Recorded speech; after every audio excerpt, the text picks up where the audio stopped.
একটি ছেলে উৎসাহের সাথে তার বাবাকে তার নতুন আবিষ্কারটি দেখাতে লাগল। সে রেডিওর ব্যাটারি খুলে তার জোড়া লাগিয়ে পাখাটিকে বাতাসে ঘোরালো। ব্যাটারি ছাড়াই রেডিও থেকে আওয়াজ আসতে লাগল।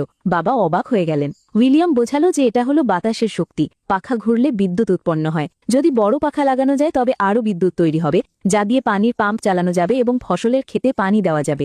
এতে গ্রামের বহু বছরের পুরনো খরার সমস্যা মিটে যেতে পারে। বাবার কাছে এই কথাটি স্বপ্নের মতো মনে হলো। উইলিয়াম বলল এর জন্য বাবার সাইকেলটি, যা গ্রামের একমাত্র সাইকেল ছিল, সেটা ভাঙতে হবে, যাতে সেটিকে জেনারেটরের অংশ বানানো যায়। বাবার চেহারা বদলে গেল। তিনি বললেন যে খরা বংশ পরম্পরায় দূর হয়নি, সেটাই ছোট খেলনা দিয়ে কি করে হবে। রাগের মাথায় বাবা উইলিয়ামকে মাটিতে ফেলে দিলেন এবং তার অনেক কষ্টে বানানো জিনিসটি ভেঙে ফেললেন। বাবার কথাগুলো উইলিয়ামের হৃদয়ে ছুরির মতো বিঁধল। তার চোখ দিয়ে জল গড়িয়ে পড়ল। কিন্তু কেউ ভাবেনি যে এই ভেঙে যাওয়া খেলনাটি একদিন পুরো গ্রামের প্রাণ বাঁচাবে এবং দেশের শত বছরের পুরনো কৃষি সমস্যা দূর করে দেবে। উইলিয়াম আফ্রিকার মালাউইয়ের একটি দূর দূরান্তের গ্রামে জন্মগ্রহণ করেছিল। সেখানে মানুষ চাষবাস করে জীবিকা নির্বাহ করত, কিন্তু ফসল ভালো হোক বা না হোক তা পুরোপুরি আবহাওয়ার উপর নির্ভরশীল ছিল। ভৌগোলিক অবস্থানের কারণে সেখানে বৃষ্টির মৌসুমে মাসের পর মাস বন্যা চলত এবং খরার সময় মাসের পর মাস খরতাপে মাটি ফেটে যেত।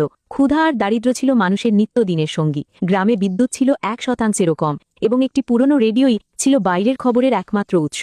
উইলিয়াম ছোটবেলা থেকেই ইলেকট্রনিক জিনিসের প্রতি আগ্রহী ছিল। সে প্রতিবেশীদের রেডিও মেরামত করে হাত খরচ জোগাড় করত।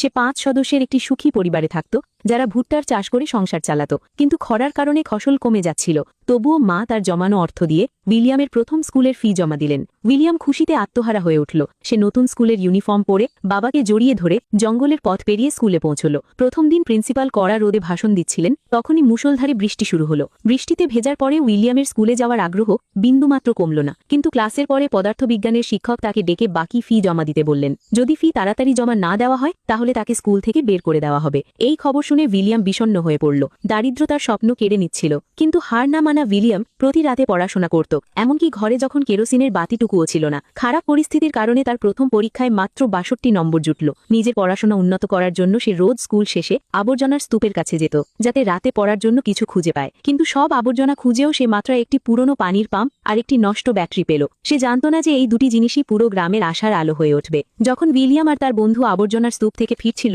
তখন গ্রামের মোড়ল গ্রামবাসীদের সাথে মিটিং করছিল। একটি তামাক কোম্পানি গ্রামের কিছু অবশিষ্ট গাছ 15 টাকা প্রতি কেজি দরে কিনে নিতে চাইল, যাতে তামাক শুকানোর জন্য জ্বালানি তৈরি করা যায়। মোড়ল না করে দিলেন, কারণ বৃষ্টির মৌসুম আসতে বাকি ছিল এবং ওই গাছগুলোই ছিল বন্যা থেকে ফসল বাঁচানোর শেষ ভরসা। কোম্পানির দেওয়া দামও ছিল খুবই কম। উইলিয়াম মোড়লকে সমর্থন করলেন, কিন্তু ক্ষুধার্ত গ্রামবাসীরা টাকার লোভে কোম্পানির সাথে চুক্তি করে ফেলল।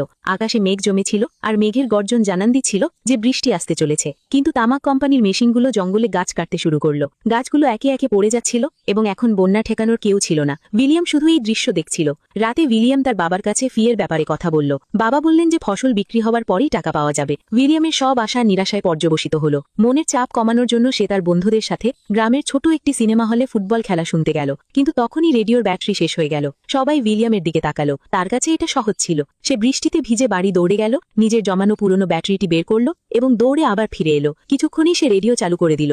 রেডিওর আওয়াজ শুনে বাচ্চারা তাকে হিও মনে করতে লাগলো। খেলা শোনার পর উইলিয়াম আর তার বন্ধু বৃষ্টির মধ্যে বাড়ির দিকে দৌড় দিল। তখনই সে তার বোনকে পদার্থবিজ্ঞানের শিক্ষকের সাথে ডেটে যেতে দেখল। সেই সময় রক্ষণশীল গ্রামে এটি ছিল খুব বড় ব্যাপার।